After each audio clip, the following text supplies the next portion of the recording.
بسم اللہ الرحمن الرحیم۔ اس بات کا فرق سمجھنا پڑے گا کہ دعا کیا ہے اور ضرورت کیا ہے۔ آپ دعا اور ضرورت کے بیچ میں جب تک فرق نہیں کرتے تب تک کے لیے آپ دعا مانگ نہیں سکتے۔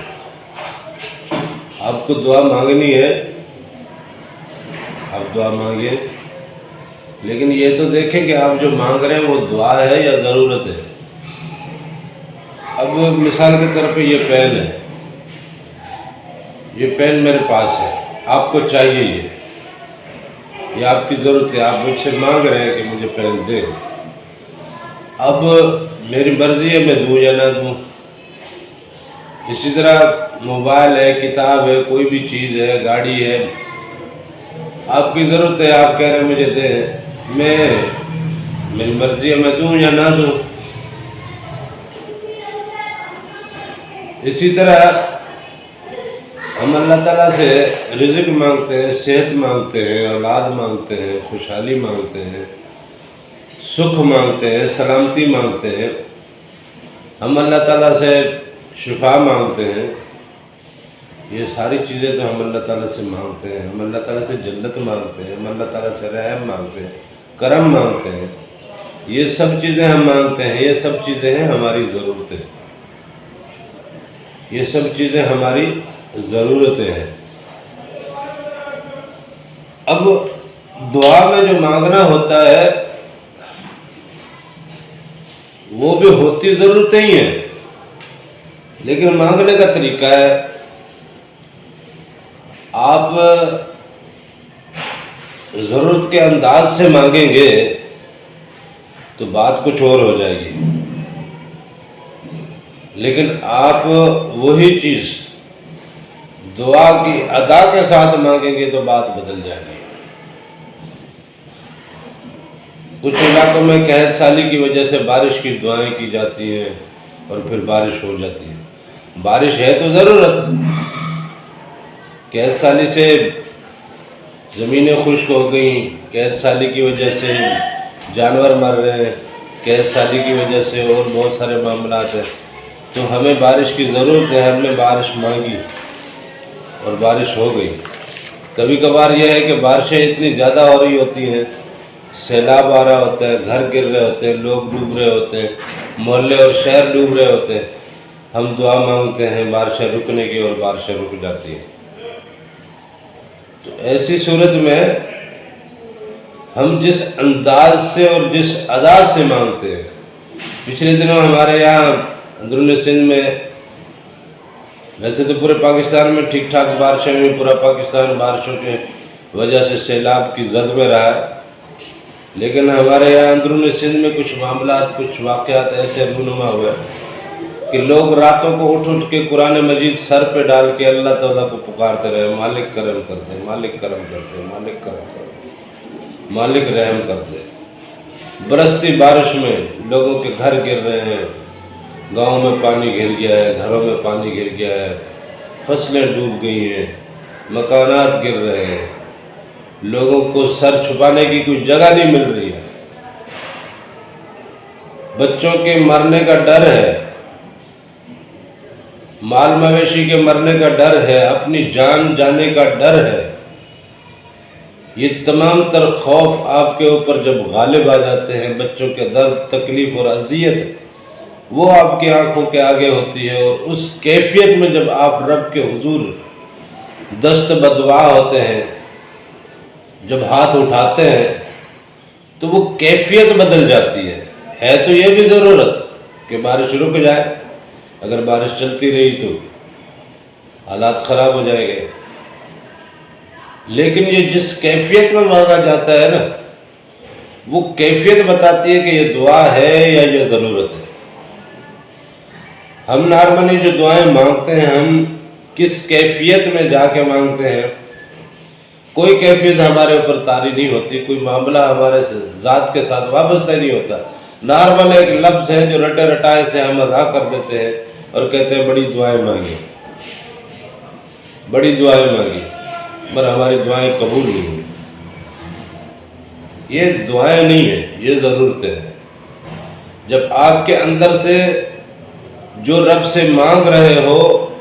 اس کی حقیقی تڑپ اور اس کی حقیقی طلب آپ کے وجود میں اس کا عکس جب تک نافذ نہیں ہوتا یا ظاہر نہیں ہوتا تب تک کے لیے وہ دعا کی منزلوں میں وہ نہیں جاتی بات. تو اس لیے وہ کیفیت طاری کرنا لازمی ہے. جب تک اپنے آپ کو انسان گرائے گا نہیں،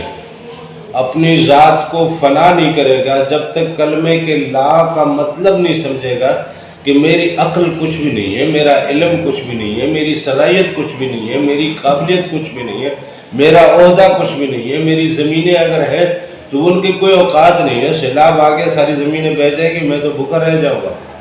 سیلاب آ گیا یا طوفان آ گیا یا کچھ بھی ہو گیا، میرے گھر بہہ گئے، میرے غلے جناب جو اناج کے ڈھیر میں نے لگا کے رکھے ہیں، چھپا کے رکھے ہیں، وہ سارے بہہ گئے تو میرا کیا رہ جائے گا؟ یہ کیفیت انسان کے دماغ میں ہونی چاہیے. بیماری لگ جائے، انسان کو فالج لگ جائے، انسان مفلوج ہو جائے، زبان رک جائے،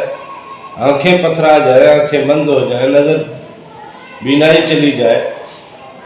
سواد چھن جائے، زبان گونگ ہو جائے، اس طرح کے معاملات، اس طرح کی کیفیات جب تک آپ کے وجود کے اوپر طاری نہیں ہوگی اور ان سب چیزوں کی عاجزی آپ اپنے اندر نہیں لاتے کہ یہ جو کچھ بھی ہے یہ میرا کچھ بھی نہیں ہے، مالک تیرا کرم ہے، اور آگے بھی تجھ سے تیرا کرم ہی مانگ رہے ہیں. وہ جس کیفیت میں جا کے آپ دیکھیں نا، حضرت آدم علیہ السلام نے جو صبح کے 2 رکعت نفل ادا کیے،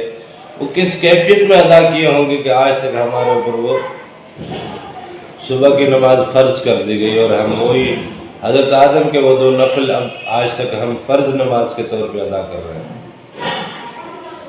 وہ حضرت یونس علیہ السلام کی 4 رکعت نفل کیسے رہے ہوں گے جو مچھلی کے پیٹ سے نکلے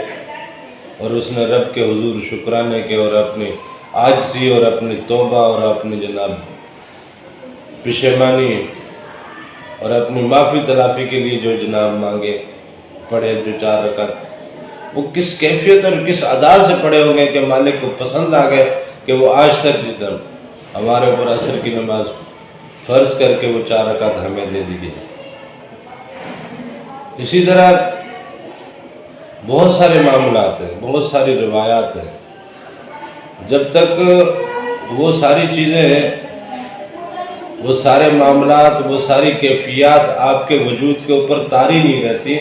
رب کی ربوبیت آپ کے وجود پہ طاری نہیں رہتی، رب کی کبریائی آپ کے وجود پہ طاری نہیں رہتی، رب کی الوہیت آپ کے وجود کے اوپر طاری نہیں رہتی، آپ جس سے مانگ رہے ہو وہ دینے والے کے دینے کی اس کیفیت اور اس منظر کو کہ وہ دیتا کیسے ہے، کس کس ادا سے دیتا ہے اور دینے کے لیے وہ کتنا سخی ہے، اس کے دربار کو اور اس کے جناب کرم کو اور اس کی عطا کو اپنی نظروں کے سامنے جب تک نہیں لاتے تب تک کے لیے وہ دعاؤں میں تاثیر نہیں آتی. اسی لیے تو بزرگوں کے لیے کہتا ہے کہ بزرگوں سے دعا کرائیں، کیونکہ بزرگوں کے قلب روشن ہے،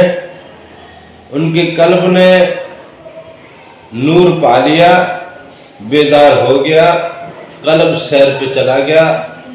وہاں رب کی قدرت کے وہ مناظر دیکھ لیے، روبرو دیکھ لیے، روح بیدار ہوئی، روح منور ہوئی، روح نے پرواز پائی، عالم جبروت میں گئی، بیت المعمور میں گئی، عالم عنکبوت میں وہ منظر دیکھا داد فریاد کا اور بادشاہ کے کہ کس طرح مالک دربار لگا کے اور تخت لگا کے بیٹھا ہے اور کیسے وہاں پہ تمام فریادیں اور تمام آرزویں وہاں کس طرح دست بستہ ادب کے ساتھ سر جھکائے کھڑی ہیں اور دینے والا کس طرح دے رہا ہے. جب آپ حضور نبی کریم صلی اللہ علیہ وسلم کی محفل میں اور عالم ارواح کے مختلف محلات کو اور اس کی رب کی قدرت کو نہیں دیکھتے، آپ بیت المعمور، خانہ کعبہ، 1.25 لاکھ پیغمبروں کی محفلیں اور